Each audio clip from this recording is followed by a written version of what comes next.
मेरे प्रिय आत्मा, एक छोटी सी कहानी से मैं अपनी बात शुरू करना चाहूंगा। बहुत वर्ष बीते, बहुत सदियां। किसी देश में एक बड़ा चित्रकार था।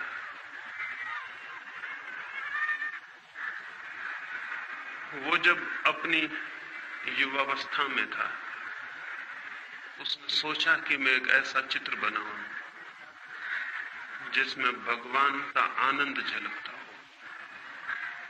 मैं ऐसी दो आंखें चित्रित करूं जिनमें अनंत शांति झलकती हो। मैं ऐसे एक व्यक्ति को खोजूं, एक ऐसे मनुष्य को जिसका चित्र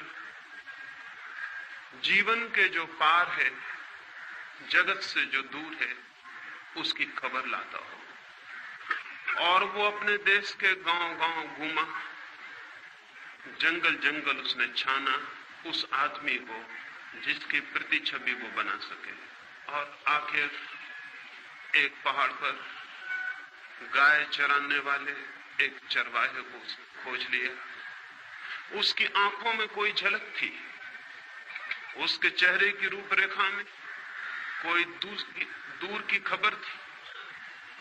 उसे देखकर ही लगता था कि मनुष्य के भीतर परमात्मा भी है। उसने उसके चित्र को बनाया। उस चित्र की लाखों प्रतियां गांव-गांव, दूर-दूर के देशों में बिकी। लोगों ने उस चित्र को घर में टांग कर अपने को धन्य समझा।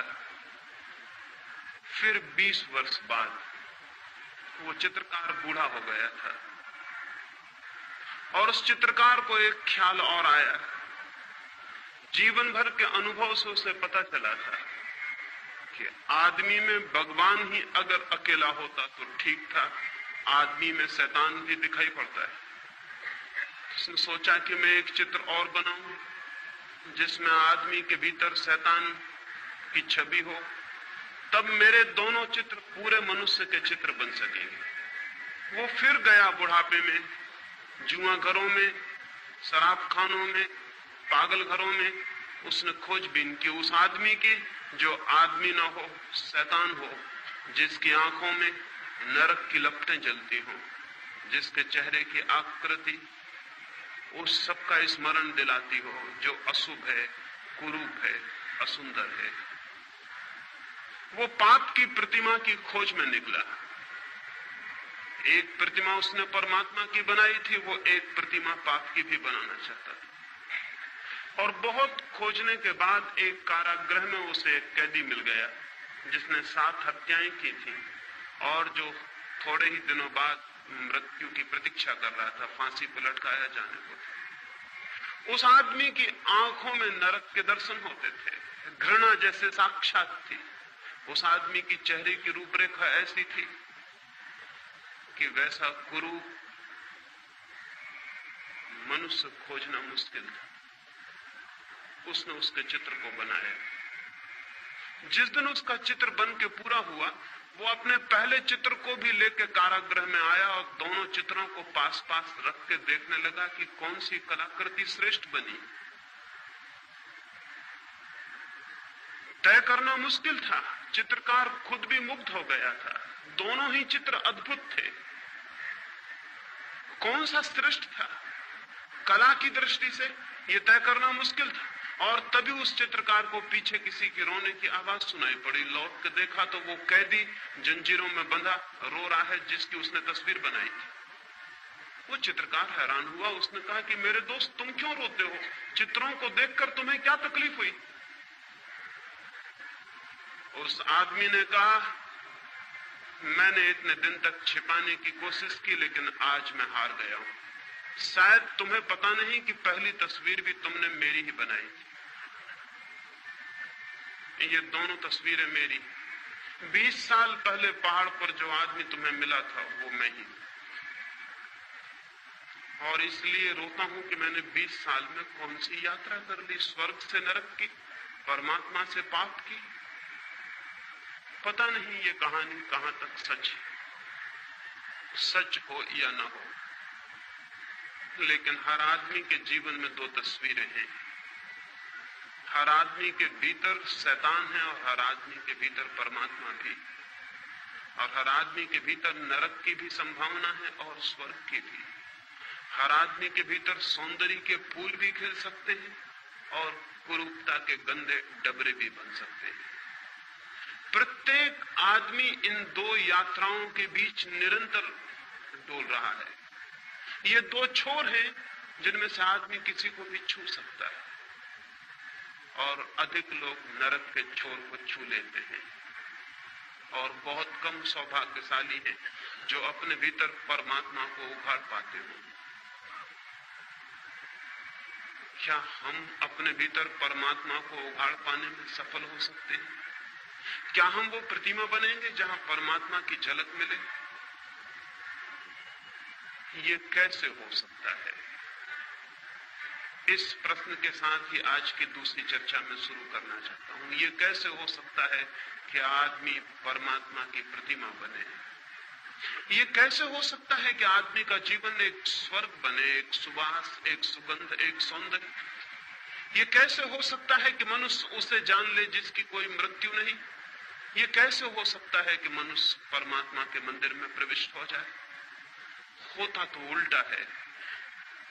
बचपन में हम कहीं स्वर्ग में होते हैं और बूढ़े होते होते नरक तक पहुंच जाते हैं। होता उल्टा है। होता यह है कि बचपन के बाद जैसे रोज हमारा पतन होता है। बचपन में तो किसी इनोसेंस, किसी निर्दोष संसार का हम अनुभव करते हैं, और फिर धीरे धीरे कपट से भरा हुआ, पाखंड से भरा हुआ मार्ग हम तय करते हैं। और बूढ़े होते होते न केवल हम शरीर से बूढ़े हो जाते हैं, बल्कि हम आत्मा से भी बूढ़े हो जाते हैं। न केवल शरीर दीनहीन, जीन जर्जर हो जाता है, बल्कि आत्मा भी पतित, दीन जर्जर हो जाती है। ये और इसे ही हम जीवन मान लेते हैं और समाप्त हो जाते हैं। धर्म इस संबंध में संदेह उठाना चाहता है। धर्म एक बड़ा संदेह है इस संबंध में कि यह आदमी की जीवन की यात्रा गलत है, कि स्वर्ग से हम नरक तक पहुंच जाएं। होना तो उल्टा चाहिए। जीवन की यात्रा उपलब्धि की यात्रा होनी चाहिए, कि हम दुख से आनंद तक पहुंचे, हम अंधकार से प्रकाश तक पहुंचे, हम मृत्यु से अमृत तक पहुंचे। प्राणों के प्राण की अभिलाषा और प्यास भी वही है। प्राणों में एक ही आकांक्षा है कि मृत्यु से अमृत तक कैसे पहुंचे। प्राणों में एक ही प्यास है कि हम अंधकार से आलोक को कैसे उपलब्ध हो। प्राणों की एक ही मांग है कि हम असत्य से सत्य तक कैसे जा सकते हैं। निश्चित ही सत्य की यात्रा के लिए, निश्चित ही स्वयं के भीतर परमात्मा की खोज के लिए व्यक्ति को ऊर्जा का एक संग्रह चाहिए, कंजर्वेशन चाहिए। व्यक्ति को शक्ति का एक संवर्धन चाहिए। उसके भीतर शक्ति इकट्ठी हो कि वो शक्ति का एक स्रोत बन जाए, तभी व्यक्तित्व को स्वर्ग तक ले जाया जा सकता है। स्वर्ग निर्बलों के लिए नहीं है। जीवन के सत्य उनके लिए नहीं है जो दीनहीन हो जाते हैं शक्ति को खोकर, जो जीवन की सारी शक्ति को खो देते हैं और भीतर दुर्बल और दीन हो जाते हैं। वे यात्रा नहीं कर सकते। उस यात्रा पर चढ़ने के लिए, उन पहाड़ों पर चढ़ने के लिए शक्ति चाहिए, और शक्ति का संवर्धन धर्म का सूत्र है। शक्ति का संवर्धन, कंजर्वेशन ऑफ एनर्जी। कैसे शक्ति इकट्ठी हो कि हम शक्ति के उबलते हुए भंडार हो जाएं, लेकिन हम तो दीनहीन जन हैं। सारी शक्ति खोकर हम धीरे धीरे निर्बल होते चले जाते, सब खो जाता है, भीतर रिक्तता रह जाती है, खाली, भीतर एक खालीपन के अतिरिक्त और कुछ भी नहीं छूटता। हम शक्ति को कैसे खो देते हैं। मनुष्य का शक्ति को खोने का सबसे बड़ा द्वार सेक्स है। काम मनुष्य की शक्ति के खोने का सबसे बड़ा द्वार है, जहां से वो शक्ति को खोता है। और जैसे मैंने कल आपसे कहा, कोई कारण है जिसकी वजह से वो शक्ति को खोता है। शक्ति को कोई भी खोना नहीं चाहता है। कौन शक्ति को खोना चाहता है? लेकिन कुछ झलक है उपलब्धि की, उस झलक के लिए आदमी शक्ति को खोने को राजी हो जाता है। काम के क्षणों में कुछ अनुभव है, उस अनुभव के लिए आदमी सब कुछ खोने को तैयार हो जाता है। अगर वो अनुभव किसी और मार्ग से उपलब्ध हो सके तो मनुष्य सेक्स के माध्यम से शक्ति को खोने को कभी भी तैयार नहीं हो सकता। क्या और कोई द्वार है उस अनुभव को पाने का? क्या और कोई मार्ग है उस अनुभूति को उपलब्ध करने का, जहां हम अपने प्राणों की गहरी से गहराई में उतर जाते हैं, जहां हम जीवन का ऊंचा से ऊंचा शिखर छूते हैं, जहां हम जीवन की शांति और आनंद की एक झलक पाते हैं? क्या कोई और मार्ग है? क्या कोई और मार्ग है अपने भीतर पहुंच जाने का? क्या स्वयं की शांति और आनंद के स्रोत तक पहुंच जाने की और कोई सीढ़ी है? अगर वो सीढ़ी हमें दिखाई पड़ जाए तो जीवन में एक क्रांति घटित हो जाती है। आदमी काम के प्रति विमुख और राम के प्रति सन्मुख हो जाता है। एक क्रांति घटित हो जाती है, एक नया द्वार खुल जाता है। मनुष्य की जाति को अगर हम नया द्वार न दे सके तो मनुष्य एक रिपीटेटिव सर्किल में, एक पुनरुक्ति वाले चक्कर में घूमता है और नष्ट होता है। लेकिन आज तक सेक्स के संबंध में जो भी धारणाएं रही हैं, वो मनुष्य को सेक्स के अतिरिक्त नया द्वार खोलने में समर्थ नहीं बना पाई, बल्कि एक उल्टा उपद्रव हुआ। प्रकृति एक ही द्वार देती है मनुष्य को, वो सेक्स का द्वार है। अब तक की शिक्षाओं ने वो द्वार भी बंद कर दिया और नया द्वार खोला नहीं। शक्ति भीतर घूमने लगी और चक्कर काटने लगी, और अगर नया द्वार शक्ति के लिए न मिले तो घूमती हुई शक्ति मनुष्य को विक्षिप्त कर देती है, पागल कर देती है। और विक्षिप्त मनुष्य फिर न केवल उस द्वार से जो सेक्स का सहज द्वार था निकलने की चेष्टा करता है, वो दीवारों और खिड़कियों को तोड़कर भी उसकी शक्ति बाहर बहने लगती है। वो अप्राकृतिक मार्गों से भी सेक्स की शक्ति बाहर बहने लगती है। ये दुर्घटना घटी है। ये मनुष्य जाति के बड़े से बड़े दुर्भाग्यों में से एक है। नया द्वार नहीं खोला गया और पुराना द्वार बंद कर दिया गया। इसलिए मैं सेक्स के विरोध में, दुश्मनी के लिए, दमन के लिए अब तक जो भी शिक्षाएं दी गई हैं, उन सबके स्पष्ट विरोध में खड़ा हुआ हूं। उन सारी शिक्षाओं से मनुष्य की सेक्सुअलिटी बढ़ी है, कम नहीं हुई, बल्कि विकृत हुई। क्या करें? लेकिन कोई और द्वार खोला जा सकता है? मैंने आपसे कल कहा, संभोग के क्षण की जो प्रतीति है, वो प्रतीति दो बातों की है, टाइमलेसनेस और इगोलेसनेस की। समय शून्य हो जाता है और अहंकार विलीन हो जाता है। समय शून्य होने से और अहंकार विलीन होने से हमें उसका एक झलक मिलती है जो हमारा वास्तविक जीवन, लेकिन क्षण भर की झलक और हम वापस अपनी जगह खड़े हो जाते हैं और एक बड़ी ऊर्जा, एक बड़ी वैद्युतिक शक्ति का प्रवाह है, इसमें हम खो देते हैं। फिर उस झलक की याद, स्मृति मन को पीड़ा देती रहती है। हम वापस उस अनुभव को पाना चाहते हैं, वापस उस अनुभव को पाना चाहते हैं। और वो झलक इतनी छोटी है, एक क्षण में खो जाती है, ठीक से उसकी स्मृति भी नहीं रह जाती कि क्या थी झलक, हमने क्या जाना था। बस एक धुन, एक अर्ज, एक पागल प्रतीक्षा रह जाती है फिर उस अनुभव को पाने की। और जीवन भर आदमी इसी चेष्टा में संलग्न रहता है, लेकिन उस झलक को एक क्षण से ज्यादा नहीं पा सकता है। वही झलक ध्यान के माध्यम से भी उपलब्ध होती है। मनुष्य की चेतना तक पहुंचने के दो मार्ग हैं, काम और ध्यान, सेक्स और मेडिटेशन। सेक्स प्राकृतिक मार्ग है जो प्रकृति ने दिया हुआ है, जानवरों को भी दिया हुआ है, पक्षियों को भी दिया हुआ है, पौधों को भी दिया हुआ है, मनुष्यों को भी दिया हुआ है। और जब तक मनुष्य केवल प्रकृति के दिए हुए द्वार का उपयोग करता है, तब तक वो पशुओं से ऊपर नहीं हो सकता। वो सारा द्वार तो पशुओं के लिए भी उपलब्ध है।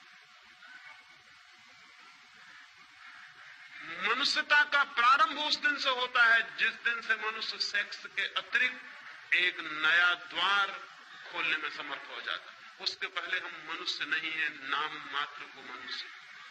उसके पहले हमारे जीवन का केंद्र पशु का केंद्र है, प्रकृति का केंद्र है। तब तक हम उसके ऊपर नहीं उठ पाए, उसे ट्रांसेंड नहीं कर पाए, उसका अतिक्रमण नहीं कर पाए। तब तक हम पशुओं की भांति ही जीते हैं।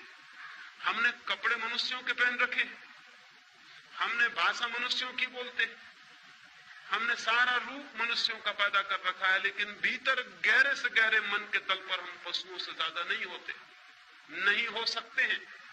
और इसलिए जरा सा मौका मिल जाए और हमारी मनुष्यता को जरा सी छूट मिल जाए तो हम तत्काल पशु हो जाते हैं। हिंदुस्तान पाकिस्तान का बंटवारा हुआ और हमें दिखाई पड़ गया कि आदमी के कपड़ों के भीतर जानवर बैठा हुआ है। हमें दिखाई पड़ गया कि वो लोग जो कल मस्जिद में प्रार्थना करते थे और मंदिर में गीता पढ़ते थे, वो क्या कर रहे हैं? वो हत्याएं कर रहे हैं, वो बलात्कार कर रहे हैं, वो सब कुछ कर रहे हैं। वही लोग जो मंदिरों मस्जिदों में दिखाई पड़ते थे, वही लोग बलात्कार करते हुए दिखाई पड़ने लगे। क्या हो गया इनको? अभी दंगा फसाद हो जाए, अभी यहां दंगा हो जाए और यही आदमी को दंगे में मौका मिल जाएगा अपनी आदमी से छुट्टी ले लेने, और फौरन वो जो भीतर छिपा हुआ पशु है प्रकट हो जाए। वो हमेशा तैयार है, वो प्रतीक्षा कर रहा है कि मुझे मौका मिल जाए। भीड़ भाड़ में उसे मौका मिल जाता है तो वो जल्दी से छोड़ देता है अपना ख्याल, वो जो बांध बूंद के उसने रखा हुआ है। भीड़ में मौका मिल जाता है उसे भूल जाने का कि मैं भूल जाऊं अपने को। इसलिए आज तक अकेले आदमियों ने उतने पाप नहीं किए हैं जितने भीड़ में आदमियों ने पाप किए। अकेला आदमी थोड़ा डरता है कि कोई देख लेगा, अकेला आदमी थोड़ा सोचता है कि मैं ये क्या कर रहा हूं। अकेले आदमी को अपने कपड़ों की थोड़ी फिक्र होती है कि लोग क्या कहेंगे, जानवर हो। लेकिन जब बड़ी भीड़ होती है तो अकेला आदमी कहता आप कौन देखता, आप कौन पहचानता। वो भीड़ के साथ एक हो जाता है, उसकी आइडेंटिटी मिट जाती है। अब वो फला नाम का आदमी नहीं, अब एक बड़ी भीड़ है और बड़ी भीड़ जो करती है वो भी करता है, हत्या करता है, आग लगाता है, बलात्कार करता है। भीड़ में उसे मौका मिल जाता है कि वो अपने पशु को फिर से छुट्टी दे दे जो उसके भीतर छिपा है। और इसीलिए आदमी 10-5 वर्षों में युद्ध की प्रतीक्षा करने लगता है, दंगों की प्रतीक्षा करने लगता है। अगर हिंदू मुस्लिम का बहाना मिल जाए तो हिंदू मुस्लिम सही, अगर हिंदू मुस्लिम का ना मिले तो गुजराती मराठी भी काम कर सकता है। अगर गुजराती मराठी ना हो तो हिंदी बोलने वाला और गैर हिंदी बोलने वाला भी काम कर सकता है। कोई भी बहाना चाहिए आदमी को, उसके भीतर के पशु को छुट्टी चाहिए। वो घबरा जाता है, पशु भीतर बंद रहते रहते वो कहता है मुझे प्रकट होने दो। और आदमी के भीतर का पशु तब तक नहीं मिटता है जब तक पशुता का जो सहज मार्ग है उसके ऊपर मनुष्य की चेतना ना उठे। पशुता का सहज मार्ग, हमारी ऊर्जा, हमारी शक्ति का एक ही द्वार है बहने का, वो है सेक्स। और वो द्वार बंद कर दें तो कठिनाई खड़ी हो जाती है। उस द्वार को बंद करने के पहले नए द्वार का उद्घाटन होना जरूरी है, जीवन चेतना नई दिशा में प्रवाहित हो सके। लेकिन ये हो सकता है ये आज तक किया नहीं गया, नहीं किया गया क्योंकि दमन सरल मालूम पड़ा, रूपांतरण कठिन। दबा देना किसी बात को आसान है, बदलने की विधि और साधना की जरूरत है। इसलिए हमने सरल मार्ग का उपयोग किया कि दबा दो अपने भीतर। लेकिन हम ये भूल गए कि दबाने से कोई चीज नष्ट नहीं होती है, दबाने से और बलशाली हो जाती है। और हम ये भी भूल गए कि दबाने से हमारा आकर्षण और गहरा होता है। जिसे हम दबाते हैं वो हमारे चेतना की और गहरी परतों में प्रविष्ट हो जाता है। हम उसे दिन में दबा लेते हैं, वो सपनों में हमारे आंखों में झूलने लगता है। हम उसे रोजमर्रा दबा लेते हैं, वो हमारे भीतर प्रतीक्षा करता है कि कब मौका मिल जाए, कब मैं फूट पड़ूं, निकल पड़ूं। जिसे हम दबाते हैं उससे हम मुक्त नहीं होते, हम और गहरे अर्थों में और गहराइयों में और अचेतन में और अनकॉन्शियस तक उसकी जड़ें पहुंच जाती हैं और वो हमें जकड़ लेता है।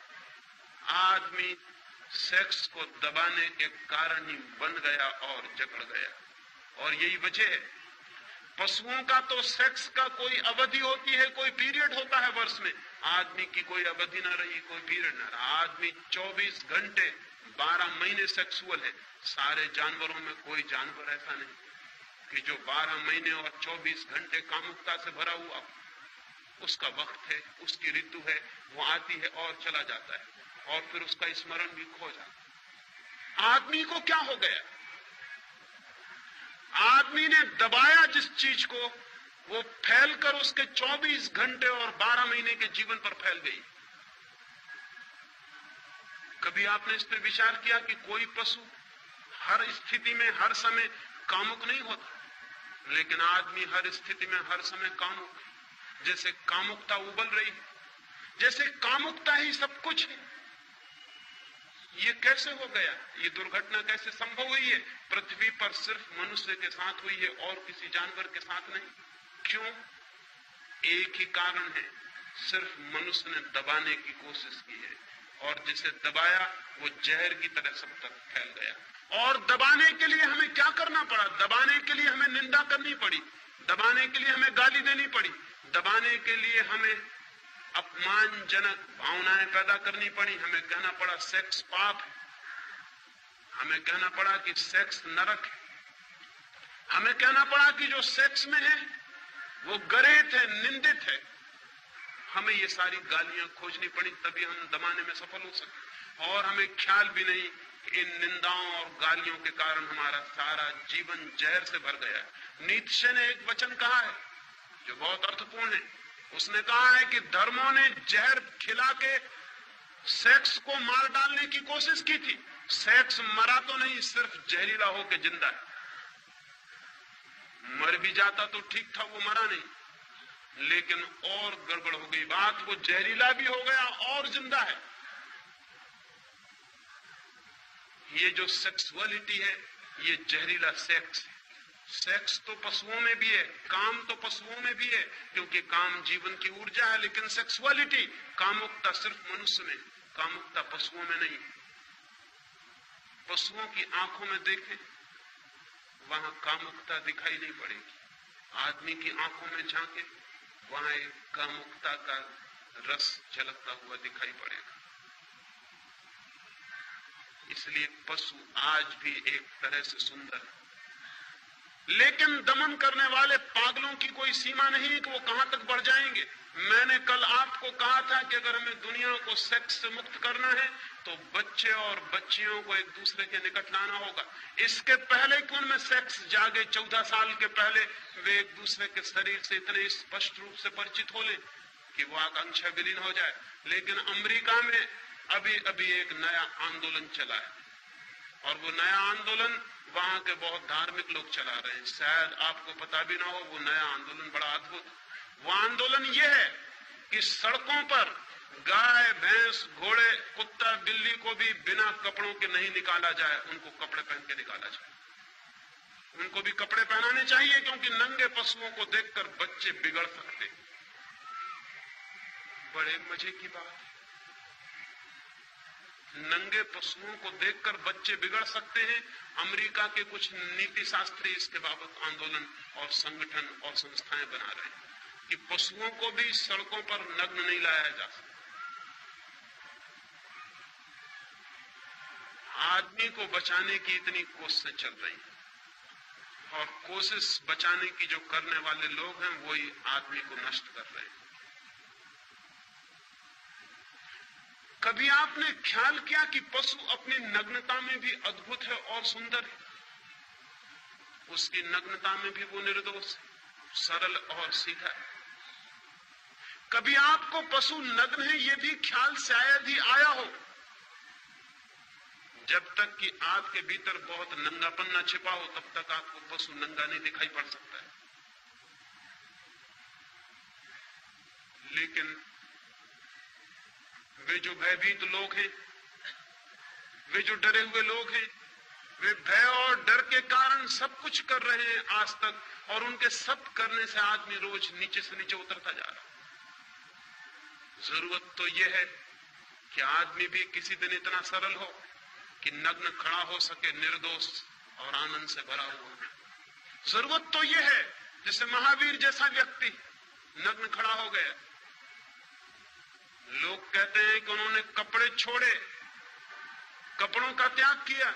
मैं कहता हूं न कपड़े छोड़े न कपड़ों का त्याग किया, चित्त इतना निर्दोष हो गया होगा, इतना इनोसेंट जैसे छोटे बच्चों का, तो वे नग्न खड़े हो गए होंगे। क्योंकि ढांकने को जब कुछ भी नहीं रह जाता तो आदमी नग्न हो सकता है। जब तक ढांकने को कुछ है हमारे भीतर, तब तक आदमी अपने को छिपाएगा। जब ढांकने को कुछ भी नहीं है तो नग्न हो सकता है। चाहिए तो एक ऐसी पृथ्वी कि आदमी भी इतना सरल होगा कि नग्न होने में भी उसे कोई पश्चाताप, कोई पीड़ा न होगी, नग्न होने में उसे कोई अपराध न होगा। आज तो हम कपड़े पहनकर भी अपराधी मालूम होते हैं, हम कपड़े पहन के भी नंगे हैं, और ऐसे लोग भी रहे हैं जो नग्न होकर भी नग्न नहीं थे। नंगापन मन की एक वृत्ति है, सरलता, निर्दोष चित्त, फिर नग्नता भी सार्थक हो जाती, अर्थपूर्ण हो जाती, वो भी एक सौंदर्य ले लेती है।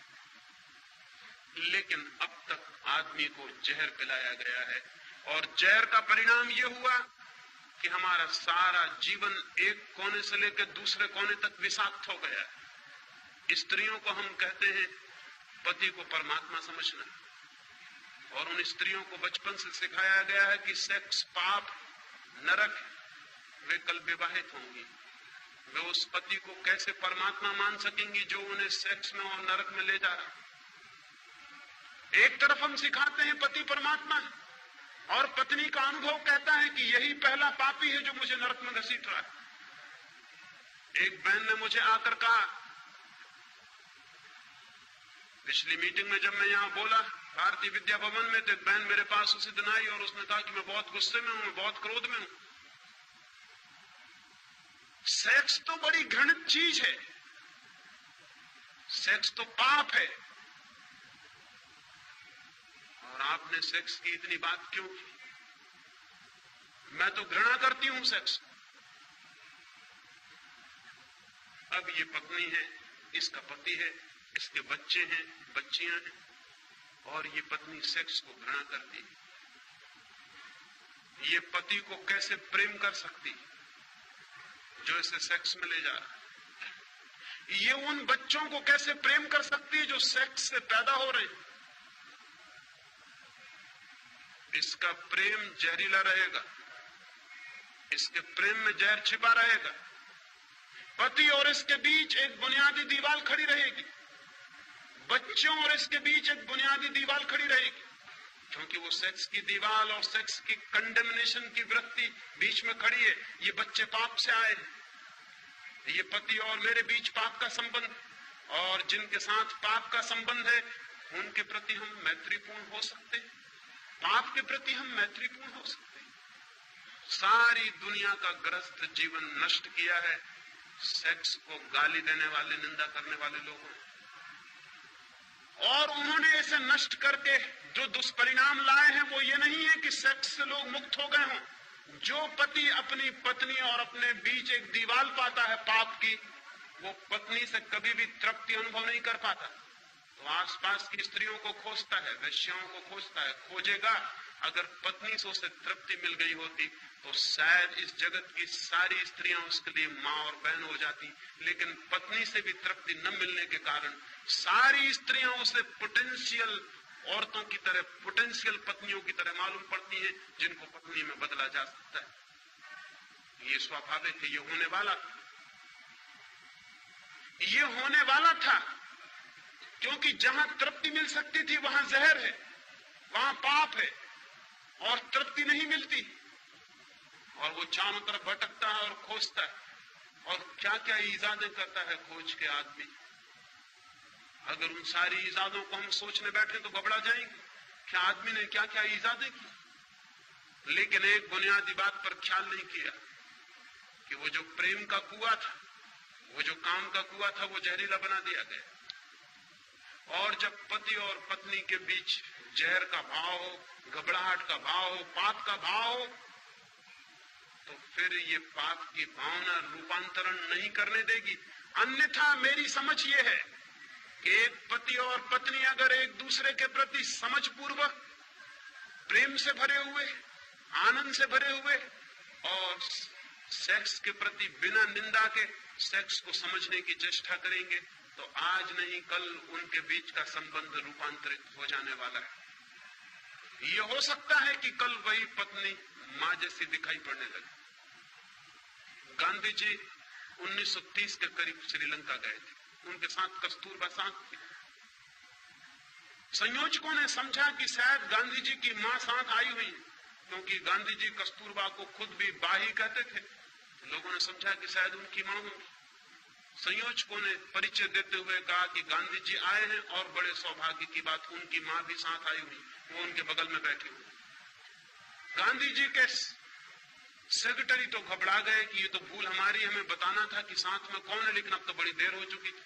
गांधी तो मंच पर जाके बैठ भी गए थे और बोलना शुरू कर दिया। सेक्रेटरी घबराए हुए हैं कि गांधी पीछे क्या कहेंगे। उन्हें कल्पना भी नहीं हो सकती थी कि गांधी नाराज नहीं होंगे, क्योंकि ऐसे पुरुष बहुत कम हैं जो पत्नी को मां बनाने में समर्थ हो जाते। लेकिन गांधी जी ने कहा कि सौभाग्य की बात है कि जिन मित्र ने मेरा परिचय दिया है उन्होंने भूल से एक सच्ची बात कह दी। कस्तूरबा कुछ वर्षों से मेरी मां हो गई, कभी वो मेरी पत्नी थी, लेकिन अब वो मेरी मां है। इस बात की संभावना है कि अगर पति और पत्नी काम को, संभोग को समझने की चेष्टा करें तो एक दूसरे के मित्र बन सकते हैं और एक दूसरे के काम के रूपांतरण में सहयोगी और साथी हो सकते हैं। और जिस दिन कोई पति और पत्नी अपने आपस के संभोग के संबंध को रूपांतरित करने में सफल हो जाते हैं, उस दिन उनके जीवन में पहली दफे एक दूसरे के प्रति अनुग्रह और ग्रेटिट्यूड का भाव पैदा होता है। उसके पहले नहीं। उसके पहले वे एक दूसरे के प्रति क्रोध से भरे रहते हैं। उसके पहले वे एक दूसरे के बुनियादी शत्रु बने रहते हैं। उसके पहले उनके बीच एक संघर्ष है, मैत्री नहीं।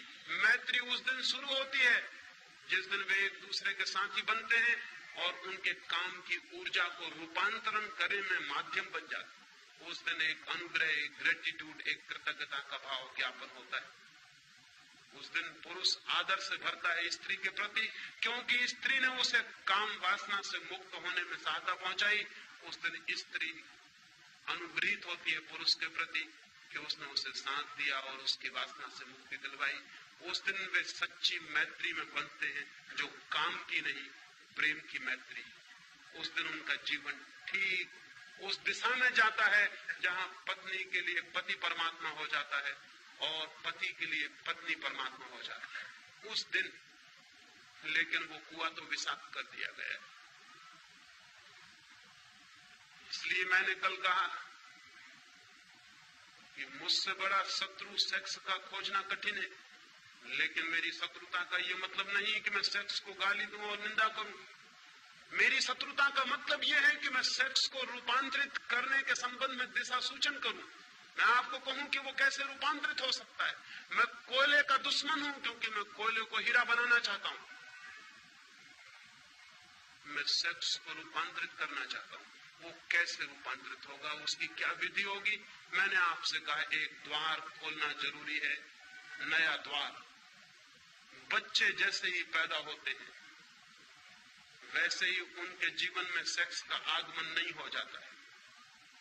अभी देर है, अभी शरीर शक्ति इकट्ठी करेगा, अभी शरीर के अणु मजबूत होंगे, अभी उस दिन की प्रतीक्षा है जब शरीर पूरा तैयार हो जाएगा, ऊर्जा इकट्ठी होगी और द्वार जो बंद रहा है 14 वर्षों तक वो खुल जाएगा ऊर्जा के धक्के से और सेक्स की दुनिया शुरू होगी। एक बार द्वार खुल जाने के बाद नया द्वार खोलना कठिन हो जाता है, क्योंकि समस्त ऊर्जाओं का नियम यह है, समस्त शक्तियों का, वे एक दफा अपना मार्ग खोज लें बहने के लिए तो वे उसी मार्ग से बहना पसंद करती।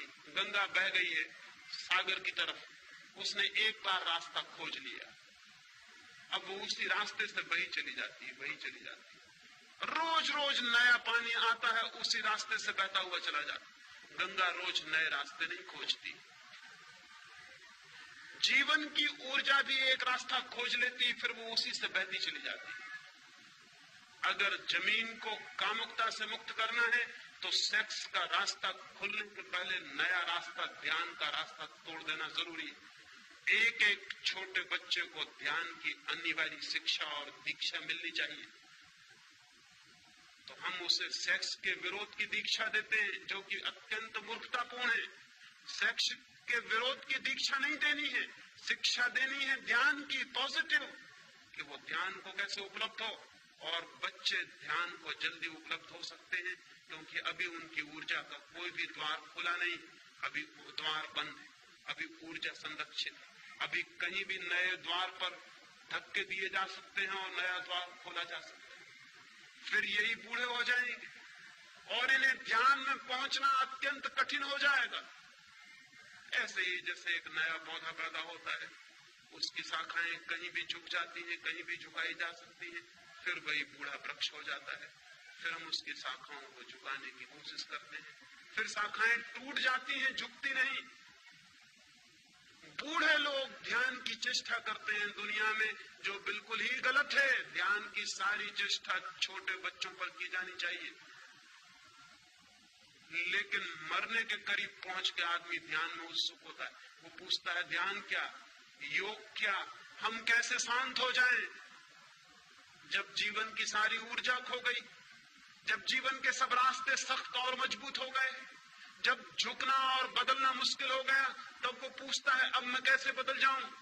एक पैर आदमी कब्र में डाल लेता है, दूसरा पैर बाहर रख के पूछता है ध्यान का कोई रास्ता है?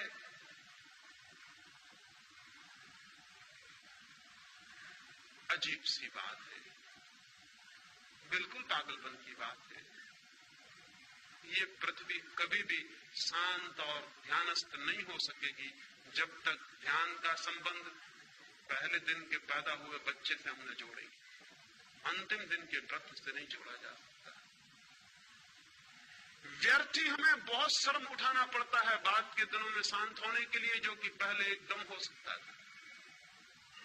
छोटे बच्चों को ध्यान की दीक्षा काम के रूपांतरण का पहला चरण, शांत होने की दीक्षा, निर्विचार होने की दीक्षा, मौन होने की दीक्षा। बच्चे ऐसे भी मौन हैं, बच्चे ऐसे भी शांत हैं। अगर उन्हें थोड़ा सा दिशा दी जाए और उन्हें मौन और शांत होने के लिए घड़ी भर की शिक्षा दी जाए, तो जब वे 14 वर्ष के होने के करीब आएंगे, जब काम जगेगा, तब तक उनका एक द्वार खुल चुका होगा, शक्ति इकट्ठी होगी और जो द्वार खुला है उसी द्वार से बहनी शुरू हो जाएगी। उन्हें शांति का, आनंद का, कालहीनता का, निरअहंकार भाव का अनुभव सेक्स के बहुत अनुभव के पहले उपलब्ध हो जाएगा। वही अनुभव उनकी ऊर्जा को गलत मार्गों से रोकेगा और ठीक मार्गों पर ले आएगा। लेकिन हम छोटे छोटे बच्चों को ध्यान तो नहीं सिखाते, काम का विरोध सिखाते हैं। पाप है, गंदगी है, कुरूपता है, बुराई है, नरक है, ये सब हम बताते हैं। और इस सब के बताने से कुछ भी फर्क नहीं पड़ता, कुछ भी फर्क नहीं पड़ता, बल्कि हमारे बताने से वे और भी आकर्षित होते हैं और तलाश करते हैं कि क्या है ये गंदगी, क्या है ये नरक, जिसके लिए बड़े इतने भयभीत और बेचैन हैं। और फिर थोड़े ही दिनों में उन्हें यह भी पता चल जाता है कि बड़े जिस बात से हमें रोकने की कोशिश कर रहे हैं, खुद दिन रात उसी में लीन। और जिस दिन उन्हें यह पता चल जाता, माँ बाप के प्रति सारी श्रद्धा समाप्त हो जाती। माँ बाप के प्रति श्रद्धा समाप्त करने में शिक्षा का हाथ नहीं है। माँ बाप के प्रति श्रद्धा समाप्त करने में माँ बाप का अपना हाथ है। आप जिन बातों के लिए बच्चों को गंदा कहते हैं, बच्चे बहुत जल्दी पता लगा लेते हैं कि उन सारी गंदगियों में आप भली भांति लवलीन। आपकी दिन की जिंदगी दूसरी है और आपकी दूसरी। आप कहते कुछ हैं, करते कुछ हैं। छोटे बच्चे बहुत एक्यूट ऑब्जर्वर होते हैं, वो बहुत गौर से निरीक्षण करते रहते हैं कि क्या हो रहा है घर में। वो देखते हैं कि माँ जिस बात को गंदा कहती है, बाप जिस बात को गंदा कहता है, वही गंदी बात दिन रात घर में चल रही। इसका उन्हें बहुत जल्दी बोध हो जाता है। उनका सारा श्रद्धा का भाव विलीन हो जाता है कि धोखेबाज है ये माँ बाप, पाखंडी हैं, हिपोक्रेट हैं, ये बातें कुछ और कहते हैं, करते कुछ और हैं। और जिन बच्चों का माँ बाप पर से विश्वास उठ गया, वो बच्चे परमात्मा पर कभी विश्वास नहीं कर सकेंगे, इसको याद रखना। क्योंकि बच्चों के लिए परमात्मा का पहला दर्शन माँ बाप में होता है। अगर वो वहीं खंडित हो गया तो ये बच्चे भविष्य में नास्तिक हो जाने वाले। बच्चों को पहले परमात्मा की प्रतीति अपने माँ बाप की पवित्रता से होती है। पहली दफा बच्चे माँ बाप को ही जानते हैं निकटतम, और उनसे ही उन्हें पहली दफा श्रद्धा और रिवरेंस का भाव पैदा होता है। अगर वही खंडित हो गया तो इन बच्चों को मरते दम तक वापस परमात्मा के रास्ते पे लाना मुश्किल हो जाएगा। क्योंकि पहला परमात्मा ही धोखा दे गया, जो माँ थी, जो बाप था, वही धोखेबाज सिद्ध हुआ। आज सारी दुनिया में जो लड़के ये कह रहे हैं कि कोई परमात्मा नहीं है, कोई आत्मा नहीं, कोई मोक्ष नहीं है, धर्म सब बकवास है, उसका कारण ये नहीं है कि लड़कों ने पता लगा लिया है कि आत्मा नहीं है, परमात्मा नहीं है। उसका कारण ये है कि लड़कों ने माँ बाप का पता लगा लिया है कि वो धोखेबाज। और ये सारा धोखा सेक्स के आसपास केंद्रित है। ये सारा धोखा सेक्स के केंद्र पर खड़ा हुआ है। बच्चों को ये सिखाने की जरूरत नहीं कि सेक्स पाप है, बल्कि ईमानदारी से ये सिखाने की जरूरत है कि सेक्स जिंदगी का एक हिस्सा है और तुम सेक्स से ही पैदा हुए और हमारी जिंदगी में वो है, ताकि बच्चे सरलता से माँ बाप को समझ सके और जब जीवन को वो जाने तो वो आदर से भर सके कि माँ बाप सच्चे और ईमानदार थे। उनको जीवन में आस्तिक बनाने में इससे बड़ा संबल और कुछ भी नहीं होगा कि वो अपने माँ बाप को सच्चा और ईमानदार अनुभव कर सके। लेकिन आज सब बच्चे जानते हैं कि माँ बाप बेईमान और धोखेबाज। ये बच्चे और माँ बाप के बीच एक कलह का कारण बनता है। सेक्स का दमन पति और पत्नी को तोड़ दिया है, माँ बाप और बच्चों को तोड़ दिया। नहीं, सेक्स का विरोध नहीं, निंदा नहीं, बल्कि सेक्स की शिक्षा दी जानी चाहिए। जैसे ही बच्चे पूछने को तैयार हो जाएं, जो भी जरूरी मालूम पड़े, जो उनके समझ के योग मालूम पड़े, वो सब उन्हें बता दिया जाना चाहिए, ताकि वे सेक्स के संबंध में अति उत्सुक न हो, ताकि उनका आकर्षण न पैदा हो, ताकि वो दीवाने होकर गलत रास्तों से जानकारी पाने की कोशिश न करें। आज बच्चे सब जानकारी पा लेते हैं यहाँ वहां से, गलत मार्गों से, गलत लोगों से उन्हें जानकारी मिलती जो जीवन भर उन्हें पीड़ा देती। और माँ बाप और उनके बीच एक मौन की दीवार होती है, जैसे माँ बाप को कुछ भी पता नहीं और बच्चों को भी कुछ पता नहीं। उन्हें सेक्स की सम्यक शिक्षा मिलनी चाहिए, राइट एजुकेशन। और दूसरी बात, उन्हें ध्यान की दीक्षा मिलनी चाहिए, कैसे मौन हो, कैसे शांत हो, कैसे निर्विचार हो। और बच्चे तत्क्षण निर्विचार हो सकते हैं, मौन हो सकते हैं, शांत हो सकते हैं। 24 घंटे में 1 घंटे अगर बच्चों को घर में मौन में ले जाने की व्यवस्था हो, निश्चित ही वे मौन में तभी जा सकेंगे जब आप भी उनके साथ मौन बैठ सके। हर घर में 1 घंटा मौन का अनिवार्य होना चाहिए। एक दिन खाना न मिले घर में तो चल सकता है, लेकिन 1 घंटा मौन के बिना घर नहीं चल सकता। वो घर झूठा है, उस घर को परिवार कहना गलत है जिस परिवार में 1 घंटे की मौन की दीक्षा नहीं। वो 1 घंटे का मौन 14 वर्षों में उस दरवाजे को तोड़ देगा, रोज धक्के मारेगा, उस दरवाजे को तोड़ देगा जिसका नाम ध्यान है। जिस ध्यान से मनुष्य को समयहीन, टाइमलेसनेस, ईगोलेसनेस, अहंकार शून्य अनुभव होता है, जहां से आत्मा की झलक मिलती है। वो झलक सेक्स के अनुभव के पहले मिल जानी जरूरी। अगर वो झलक मिल जाए तो सेक्स के प्रति अतिशय दौड़ समाप्त हो जाएगी, ऊर्जा इस नए मार्ग से बहने लगेगी। ये मैं पहला चरण कहता हूं। ब्रह्मचर्य की साधना में, सेक्स के ऊपर उठने की साधना में, सेक्स की ऊर्जा के ट्रांसफॉर्मेशन के लिए पहला चरण है ध्यान और दूसरा चरण है प्रेम। बच्चे को बचपन से ही प्रेम की दीक्षा दी जानी चाहिए। हम अब तक यही सोचते रहे हैं कि प्रेम की शिक्षा मनुष्य को सेक्स में ले जाएगी, ये बात अत्यंत भ्रांत है। सेक्स की शिक्षा तो मनुष्य को प्रेम में ले जा सकती है, लेकिन प्रेम की शिक्षा कभी किसी मनुष्य को सेक्स में नहीं ले जाती। बल्कि सच्चाई उल्टी है, जितना प्रेम विकसित होता है उतनी ही सेक्स की ऊर्जा प्रेम में रूपांतरित होकर बटनी शुरू हो जाती। जो लोग जितने कम प्रेम से भरे होते हैं उतने ही ज्यादा कामुक होंगे, उतने ही सेक्सुअल होंगे। जिनके जीवन में जितना कम प्रेम है उनके जीवन में उतनी ही ज्यादा घृणा होगी। जिनके जीवन में जितना कम प्रेम है उनके जीवन में उतना ही विद्वेष होगा। जिनके जीवन में जितना कम प्रेम है उनके जीवन में उतनी ही ईर्ष्या होगी। जिनके जीवन में जितना कम प्रेम है उतनी ही उनके जीवन में प्रतिस्पर्धा होगी। जिनके जीवन में जितना कम प्रेम है उनके जीवन में उतनी चिंता और दुख होगा। दुख, चिंता, ईर्ष्या, घृणा, द्वेष, इन सबसे जो आदमी जितना ज्यादा घिरा है उसकी शक्तियां सारी की सारी भीतर इकट्ठी हो जाती हैं। उनके निकास का कोई मार्ग नहीं रह जाता। उनके निकास का एक ही मार्ग रह जाता है, वो सेक्स। प्रेम शक्तियों का निकास बनता है। प्रेम बहाव है, क्रिएशन, सृजनात्मक है प्रेम, इसलिए वो बहता है और एक तृप्ति लाता है। वो तृप्ति सेक्स की तृप्ति से बहुत ज्यादा कीमती और गहरी। जिसे वो तृप्ति मिल गई वो फिर कंकड़ पत्थर नहीं बीनता, जिसे हीरे जवाहरात मिलने शुरू हो जाते। लेकिन घृणा से भरे आदमी को वो तृप्ति कभी नहीं मिलती। घृणा में वो तोड़ देता है चीजों को, लेकिन तोड़ने से कभी किसी आदमी को कोई तृप्ति नहीं मिलती। तृप्ति मिलती है निर्माण करने से। द्वेष से भरा आदमी संघर्ष करता है, लेकिन संघर्ष से कोई तृप्ति नहीं मिलती। तृप्ति मिलती है दान से, देने से, छीन लेने से नहीं। संघर्ष करने वाला छीन लेता है, छीनने से वो तृप्ति कभी नहीं मिलती जो किसी को दे देने से और दान से उपलब्ध होती है। महत्वाकांक्षी आदमी एक पद से दूसरे पद की यात्रा करता रहता है, लेकिन कभी भी शांत नहीं हो पाता।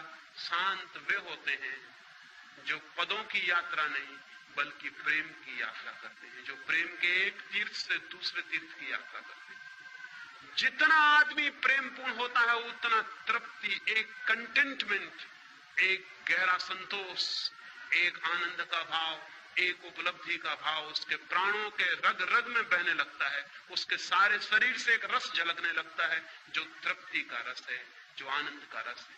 वैसा तृप्त आदमी सेक्स की दिशाओं में नहीं जाता। जाने के लिए, रोकने के लिए चेष्टा नहीं करनी पड़ती, वो जाता ही नहीं। क्योंकि यही तृप्ति क्षण भर को सेक्स से मिलती थी, प्रेम से ये तृप्ति 24 घंटे को मिल जाती। तो दूसरी दिशा है कि व्यक्तित्व का अधिकतम विकास प्रेम के मार्गों पर होना चाहिए। हम प्रेम करें, हम प्रेम दें, हम प्रेम में जिए। और जरूरी नहीं है कि हम प्रेम मनुष्य को ही देंगे तभी प्रेम की दीक्षा होगी। प्रेम की दीक्षा तो पूरे व्यक्तित्व के प्रेम पूर्ण होने की दीक्षा है। वो तो टू बी लविंग होने की दीक्षा है। एक पत्थर को भी हम उठाएं तो ऐसे उठा सकते हैं जैसे मित्र को उठा रहे हैं, और एक आदमी का हाथ भी हम ऐसे पकड़ सकते हैं जैसे शत्रु का हाथ पकड़े हुए। एक आदमी वस्तुओं के साथ भी प्रेमपूर्ण व्यवहार कर सकता है।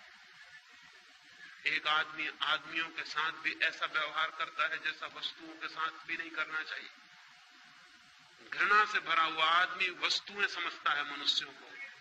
प्रेम से भरा हुआ आदमी वस्तुओं को भी व्यक्तित्व देता है। एक फकीर से मिलने एक जर्मन यात्री गया हुआ था। वो किसी क्रोध में होगा, उसने दरवाजे पर जोर से जूते खोल दिए।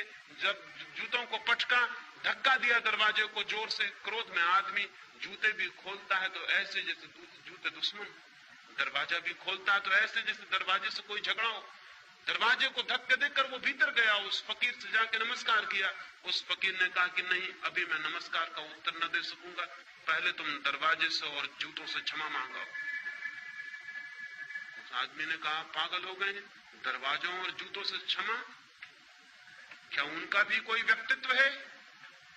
उस फकीर ने कहा, तुमने क्रोध करते समय कभी भी ना सोचा कि इनका कोई व्यक्तित्व है। तुमने जूते ऐसे पटके जैसे उनमें जान हो, जैसे उनका कोई कसूर हो।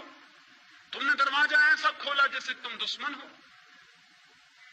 नहीं, जब तुमने क्रोध करते वक्त उनका व्यक्तित्व मान लिया तो पहले जाओ क्षमा मांग के आ जाओ, तब मैं तुमसे आगे बात करूं, अन्यथा मैं बात करने को नहीं।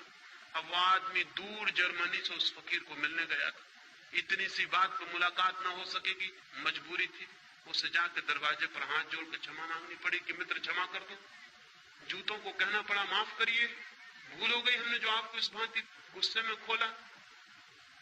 उस जर्मन यात्री ने लिखा है कि लेकिन जब मैं क्षमा मांग रहा था तो पहले तो मुझे हंसी आई कि मैं क्या पागलपन कर रहा हूं, लेकिन जब मैं क्षमा मांग चुका तो मैं हैरान हुआ, मुझे एक इतनी शांति मालूम हुई जिसकी मुझे कल्पना नहीं हो सकती थी कि दरवाजे और जूतों से क्षमा मांग के शांति मिल सकती। मैं जाकर उस फकीर के पास बैठा, वो हंसने लगा और उसने कहा अब ठीक, अब कुछ बात हो सकती है, तुमने थोड़ा प्रेम जाहिर किया, अब तुम संबंधित हो सकते हो, समझ भी सकते हो, क्योंकि अब तुम प्रफुल्लित हो, अब तुम आनंद से भर गए हो। सवाल मनुष्यों के साथ ही प्रेमपूर्ण होने का नहीं, प्रेमपूर्ण होने का है। ये सवाल नहीं है कि मां को प्रेम दो, ये गलत बातें हैं। जब कोई मां अपने बच्चे को कहती है कि मैं तेरी मां हूं इसलिए प्रेम कर, तब वो गलत शिक्षा दे रही है, क्योंकि जिस प्रेम में इसलिए लगा हुआ है देयरफॉर, वो प्रेम झूठा। जो कहता है इसलिए प्रेम करो कि मैं बाप हूं, वो गलत शिक्षा दे रहा है। वो कारण बता रहा है प्रेम का, प्रेम अकारण होता है, प्रेम कारण सहित नहीं होता। मां कहती मैं तेरी मां हूं, मैंने तुझे इतने दिन पाला पोसा बड़ा किया इसलिए प्रेम कर, वो वजह बता रही, प्रेम खत्म हो गया। अगर वो प्रेम भी होगा तो बच्चा झूठा प्रेम दिखाने की कोशिश करेगा, क्योंकि ये मां है इसलिए प्रेम दिखाना पड़ेगा। नहीं, प्रेम की शिक्षा का मतलब है प्रेम का कारण नहीं, प्रेमपूर्ण होने की सुविधा और व्यवस्था कि बच्चा प्रेमपूर्ण हो सके। जो मां कहती मुझसे प्रेम कर क्योंकि मैं मां हूं, वो प्रेम नहीं सिखा रही। उसे ये कहना चाहिए कि ये तेरा व्यक्तित्व, ये तेरे भविष्य, ये तेरे आनंद की बात है कि जो भी तेरे मार्ग पे पड़ जाए तू उससे प्रेमपूर्ण हो। पत्थर पड़ जाए, फूल पड़ जाए, आदमी पड़ जाए, जानवर पड़ जाए, ये सवाल जानवर को प्रेम देने का नहीं, फूल को प्रेम देने का नहीं, मां को प्रेम देने का नहीं, तेरे प्रेमपूर्ण होने का है, क्योंकि तेरा भविष्य इस पर निर्भर करेगा कि तू कितना प्रेमपूर्ण है, तेरा व्यक्तित्व कितना प्रेम से भरा हुआ है, उतना तेरे जीवन में आनंद की संभावना बढ़ेगी। प्रेमपूर्ण होने की शिक्षा चाहिए मनुष्य को, तो वो कामुकता से मुक्त हो सकता है। लेकिन हम तो प्रेम की कोई शिक्षा नहीं देते, हम तो प्रेम का कोई भाव पता नहीं करते। हम तो प्रेम के नाम पर भी जो बातें करते हैं वो झूठी सिखाते हैं उनको। क्या आपको पता है कि एक आदमी एक के प्रति प्रेमपूर्ण और दूसरे के प्रति घृणापूर्ण हो सकता है? यह असंभव है। प्रेमपूर्ण आदमी प्रेमपूर्ण होता है, आदमियों से कोई संबंध नहीं है उस बात का। अकेले में बैठता है तो भी प्रेमपूर्ण होता है, कोई नहीं होता तो भी प्रेमपूर्ण होता है। प्रेमपूर्ण होना उसके स्वभाव की बात है, वो आपसे संबंधित होने का सवाल नहीं। क्रोधी आदमी अकेले में भी क्रोधपूर्ण होता है, घृणा से भरा आदमी अकेले में भी घृणा से भरा होता है। वो अकेले भी बैठा है तो आप उसको देख के कह सकते हैं कि यह आदमी क्रोधी है, हालांकि वो किसी पर क्रोध नहीं कर रहा है, लेकिन उसका सारा व्यक्तित्व क्रोधी है। प्रेमपूर्ण आदमी अगर अकेले में बैठा है तो आप कहेंगे यह आदमी कितने प्रेम से भरा हुआ बैठा। फूल एकांत में खिलते हैं जंगल के तो वहां भी सुगंध बिखेरते रहते हैं, चाहे कोई सूंघने वाला हो या ना हो। रास्ते से कोई निकले या निकले, फूल सुगंधित होता रहता है। फूल का सुगंधित होना स्वभाव है, इस भूल में आप मत पड़ना कि आपके लिए सुगंधित हो रहा है। प्रेमपूर्ण होना व्यक्तित्व बनाना चाहिए, वो हमारा व्यक्तित्व हो, इससे कोई संबंध नहीं कि वो किसके प्रति। लेकिन जितने प्रेम करने वाले लोग हैं वो सोचते हैं कि मेरे प्रति प्रेमपूर्ण हो जाओ और किसी के प्रति नहीं, और उनको पता नहीं कि जो सबके प्रति प्रेमपूर्ण नहीं वो किसी के प्रति प्रेमपूर्ण नहीं हो सकता। पत्नी कहती पति से मुझे प्रेम करना बस, फिर आ गया स्टॉप, फिर इधर उधर कहीं देखना मत, फिर और कहीं तुम्हारे प्रेम की जरा सी धारा ना बहे, बस प्रेम यानी इस तरफ।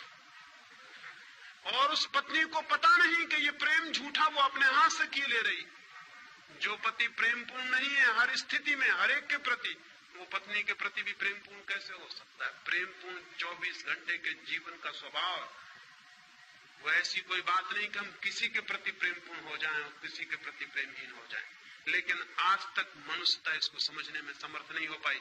बाप कहता है कि मेरे प्रति प्रेमपूर्ण, लेकिन घर में जो चपरासी है उसके प्रति वो तो नौकर। लेकिन उसे पता नहीं कि जो बेटा एक बूढ़े नौकर के प्रति प्रेमपूर्ण नहीं हो पाया है, वो बूढ़ा नौकर भी किसी का बाप है।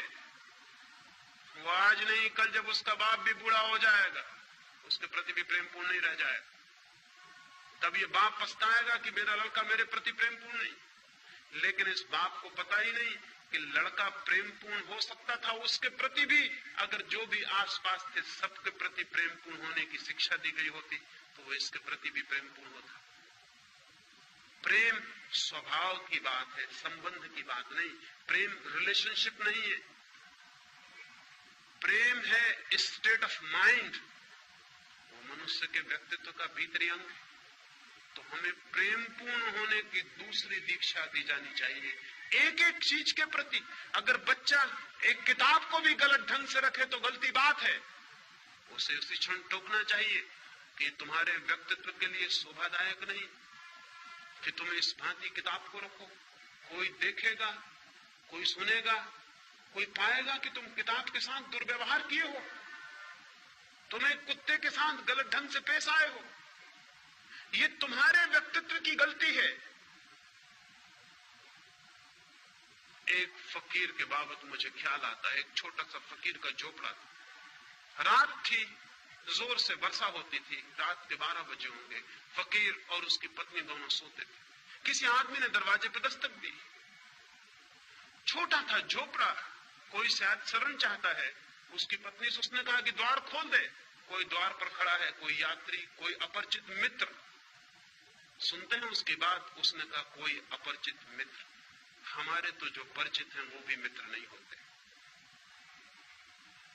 उसने कहा कोई अपरिचित मित्र, ये प्रेम का भाव। कोई अपरिचित मित्र द्वार पर खड़ा है, द्वार खोल। उसकी पत्नी ने कहा लेकिन जगह तो बहुत कम है, हम 2 के लायक ही मुश्किल से है, कोई तीसरा आदमी भीतर आएगा तो हम क्या करेंगे? उस फकीर ने कहा पागल, ये किसी अमीर का महल नहीं है कि छोटा पड़ जाए, ये गरीब की झोपड़ी। अमीर का महल छोटा पड़ जाता है हमेशा, एक मेहमान आ जाए तो महल छोटा पड़ जाता है। ये गरीब की झोपड़ी है। उसकी पत्नी ने कहा इसमें झोपड़ी, अमीर और गरीब का क्या सवाल, जगह छोटी है। उस फकीर ने कहा जहां दिल में जगह बड़ी हो वहां झोपड़ा महल की तरह मालूम होता है, और जहां दिल में छोटी जगह हो वहां झोपड़ा तो क्या महल भी छोटा और झोपड़ा हो जाता। द्वार खोल दे। द्वार पर खड़े हुए आदमी को वापस कैसे लौटाया जा सकता है? अभी हम दोनों लेटे थे, अब 3 लेट नहीं सकेंगे, तीनों बैठेंगे। बैठने के लिए काफी जगह है। मजबूरी थी, पत्नी को दरवाजा खोल देना पड़ा। एक मित्र आ गया, पानी से भीगा हुआ उसके कपड़े बदले, फिर वो तीनों बैठ के गपशप करने लगे। दरवाजा फिर बंद है। फिर किन्हीं 2 आदमियों ने दरवाजे पर दस्तक दी। अब उस फकीर ने उस मित्र को कहा, वो दरवाजे के पास था, कि दरवाजा खोल दो, मालूम होता है कोई आया। उस आदमी ने कहा कैसे खोल दो दरवाजा, जगह कहाँ है यहाँ? वो आदमी अभी 2 घड़ी पहले आया था खुद, और भूल गया ये बात कि जिस प्रेम ने मुझे जगह दी थी वो मुझे जगह नहीं दी थी, प्रेम था उसके भीतर इसलिए जगह दी थी। अब फिर कोई दूसरा आ गया, फिर जगह बनानी पड़ेगी। लेकिन उस आदमी ने कहा नहीं, दरवाजा खोलने की जरूरत नहीं, मुश्किल से हम 3 बैठे हुए। वो फकीर हंसने लगा। उसने कहा बड़े पागल हो, मैंने तुम्हारे लिए जगह नहीं की थी, प्रेम था इसलिए जगह की थी। प्रेम अब भी है, वो तुम पर चुप गई, नहीं गया और समाप्त नहीं हो गया। दरवाजा खोलो। अभी हम दूर दूर बैठे हैं, फिर हम पास पास बैठ जाएंगे। पास पास बैठने के लिए काफी जगह है, और रात ठंडी है, पास पास बैठने में आनंद ही और होगा। दरवाजा खोलना पड़ा। 2 आदमी भीतर आ गए। फिर वे पास पास बैठ के गपशप करने लगे, और थोड़ी देर बीती है और रात आगे बढ़ गई और वर्षा हो रही, और एक गधे ने आके सिर लगाया दरवाजे से, पानी में भीग गया है, वो रात शरण चाहता है। उस फकीर ने कहा कि मित्रों, वो 2 मित्र दरवाजे पर बैठे हुए थे जो पीछे आए थे, दरवाजा खोल दो। कोई अपरिचित मित्र फिर आ गया। उन लोगों का ये मित्र वगैरह नहीं है, ये गधा है, इसकी जगह खोलने की कोई जरूरत नहीं। उस फकीर ने कहा तुम्हें शायद पता नहीं अमीर के दरवाजे पर आदमी के साथ भी गधे जैसा व्यवहार किया जाता है। ये गरीब की झोपड़ी है, हम गधे के साथ भी आदमी जैसा व्यवहार करने की आदत से बने। दरवाजा खोल दो, पर वे दोनों कहने लगे जगह। उस फकीर ने कहा जगह बहुत है, अभी हम बैठे हैं, अब हम खड़े हो जाएंगे, खड़े होने के लिए काफी जगह। और फिर तुम घबराओ मत, अगर जरूरत पड़ेगी तो मैं हमेशा बाहर होने के लिए तैयार हूं। प्रेम इतना कर सकता है। एक लविंग एटीट्यूड, एक प्रेमपूर्ण हृदय बनाने की जरूरत है। जब प्रेमपूर्ण हृदय बनता है तो व्यक्तित्व का एक तृप्ति का भाव, एक रसपूर्ण तृप्ति। क्या आपको कभी ख्याल है जब भी आप किसी के प्रति जरा से प्रेमपूर्ण हुए, पीछे एक तृप्ति की लहर छूट गई? क्या आपको कभी भी ख्याल है कि जीवन में तृप्ति के क्षण वे ही रहे हैं जो बेशर्त प्रेम के क्षण रहे होंगे? जब कोई शर्त ना रही होगी प्रेम की, और जब आपने रास्ते चलते एक अजनबी आदमी को देख के मुस्कुरा दिया हो, उसके पीछे छूट गई तृप्ति का कोई अनुभव है? उसके पीछे साथ आ गया एक शांति का भाव, एक प्राणों में एक आनंद की लहर का कोई पता है? जब राह चलते किसी आदमी को उठा लिया हो, किसी गिरते को संभाल लिया हो, किसी बीमार को एक फूल दे दिया हो, इसलिए नहीं कि वो आपकी माँ है, इसलिए नहीं कि वो आपका पिता है, नहीं, वो आपका कोई भी नहीं है, लेकिन एक फूल किसी बीमार को दे देना आनंदपूर्ण है। व्यक्तित्व में प्रेम की संभावना बढ़ती जानी चाहिए। वो इतनी बढ़ जानी चाहिए पौधों के प्रति, पक्षियों के प्रति, पशुओं के प्रति, आदमियों के प्रति, अपरिचितों के प्रति, अनजान लोगों के प्रति, विदेशियों के प्रति, जो बहुत दूर हैं उनके प्रति, जानतारों के प्रति प्रेम हमारा बढ़ता चला जाए। जितना प्रेम हमारा बढ़ता है उतनी ही सेक्स की जीवन में संभावना कम होती चली जाती है। प्रेम और ध्यान दोनों मिलकर उस दरवाजे को खोल देते हैं जो परमात्मा का दरवाजा है। प्रेम धन ध्यान बराबर परमात्मा। प्रेम और ध्यान का जोड़ हो जाए और परमात्मा उपलब्ध हो जाए, और उस उपलब्धि से जीवन में ब्रह्मचर्य फलित होता है। फिर सारी ऊर्जा एक नए ही मार्ग पर ऊपर चढ़ने लगती, फिर बह बह के निकल नहीं जाती, फिर जीवन से बाहर निकल के व्यर्थ नहीं हो जाती, फिर जीवन के भीतरी मार्गों पर गति करने लगती। उसका एक ऊर्ध्व गमन, एक ऊपर की तरफ यात्रा शुरू होती। अभी हमारी यात्रा नीचे की तरफ, सेक्स ऊर्जा का अधोगमन, नीचे की तरफ बह जाना है। ब्रह्मचर्य ऊर्जा का ऊर्ध्वगमन है, ऊपर की तरफ उठ जाना है। प्रेम और ध्यान ब्रह्मचर्य के सूत्र हैं।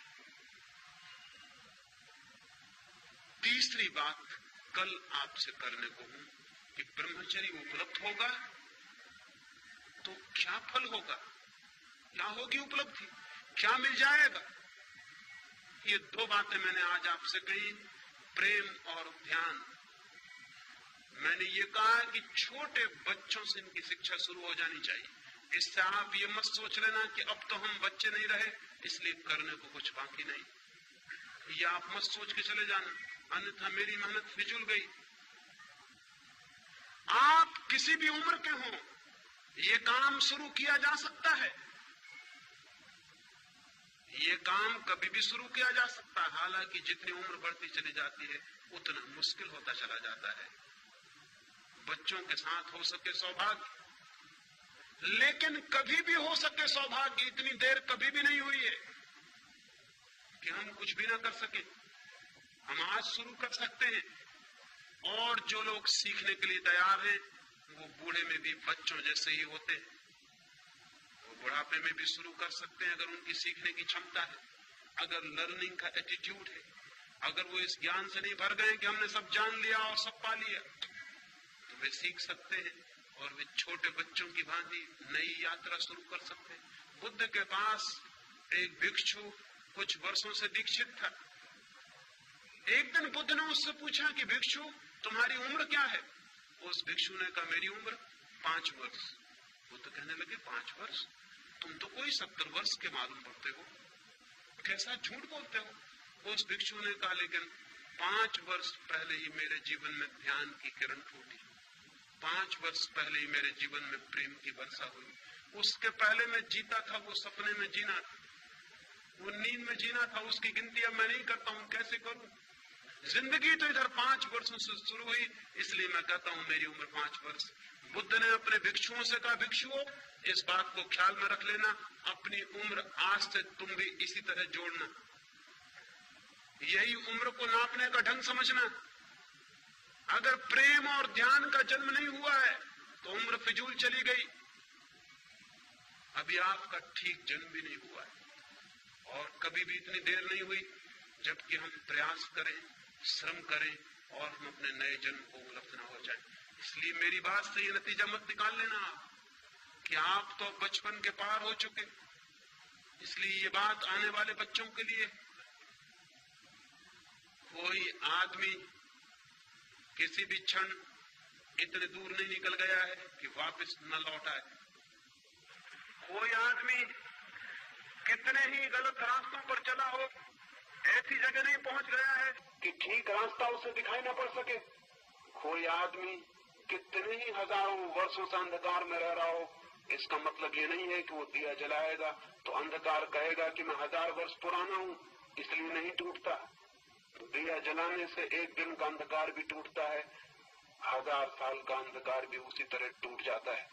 दिया जलाने की चेष्टा बचपन में आसानी से हो सकती है, बाद में थोड़ी कठिनाई है, लेकिन कठिनाई का अर्थ असंभावना नहीं। कठिनाई का अर्थ है थोड़ा ज्यादा श्रम, कठिनाई का अर्थ है थोड़ा ज्यादा संकल्प, कठिनाई का अर्थ है थोड़ा ज्यादा लगन पूर्वक, ज्यादा सातत्य से तोड़ना पड़ेगा व्यक्तित्व की जो बंदी धाराएं हैं उनको, और नए मार्ग खोलने पड़ेंगे। लेकिन जब नए मार्ग की जरा सी भी किरण फूटनी शुरू होती है तो सारा श्रम ऐसा लगता है कि हमने कुछ भी नहीं किया और बहुत कुछ पा लिया है। जब एक किरण भी आती है उस आनंद की, उस सत्य की, उस प्रकाश की, तो लगता है हमने तो बिना कुछ किए पा लिया है, क्योंकि हमने जो किया था उसका तो कोई भी मूल्य नहीं था। जो हाथ में आ गया है वो तो अमूल्य है। इसलिए ये भाव मन में आप न लेंगे, ऐसी मेरी प्रार्थना है। मेरी बातों को इतनी शांति और प्रेम से सुना, उसके लिए बहुत बहुत अनुग्रहित हूँ और अंत में सबके भीतर बैठे परमात्मा को प्रणाम करता हूँ। मेरे प्रणाम स्वीकार करें।